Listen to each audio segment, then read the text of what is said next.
আসসালামু আলাইকুম। সবাই কেমন আছেন? আশা করি সবাই ভালো আছেন। সৌদি আরবে ড্রাইভারি কাজ মাইনসে করেনি, মানে বাসাবাড়ি বাসাবাড়ির ড্রাইভারি কাজ মাইনসে করেনি। 5টা বাজে আইছি, এখন বাজে রাত 12টা। একা একা এখানে বসে আছি, খাবার নাই, পানি নাই, কিচ্ছু নাই, বসে আছি। কফিলের ফ্যামিলি নিয়ে আইছি আর কি। এই যে এখানে বসে আছি আমি, এই যে গাড়ি, আমি একা, এরা সবাই ভিতরে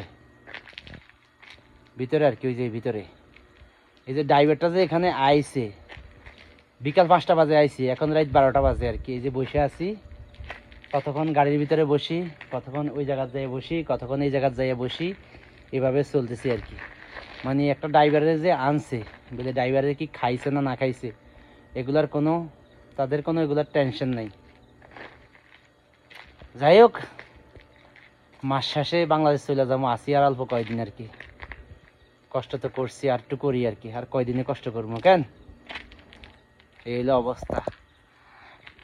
বাংলাদেশ থেকে যারা আইবেন, বাসা বাড়ির ড্রাইভারির চাকরিতে আইলে এভাবেই ডিউটি আর কি। এই যে কোনো খোঁজ খবর নাই, ড্রাইভারটা কি খাইছে না না খাইছে কোনো হিসাব কিতাব নেই তাদের, তাদের কোনো চিন্তাই নেই। এই আর কি, আপনাদের মাঝে একটু শেয়ার করা। সবাই ভালো থাকবেন। সালামু আলাইকুম।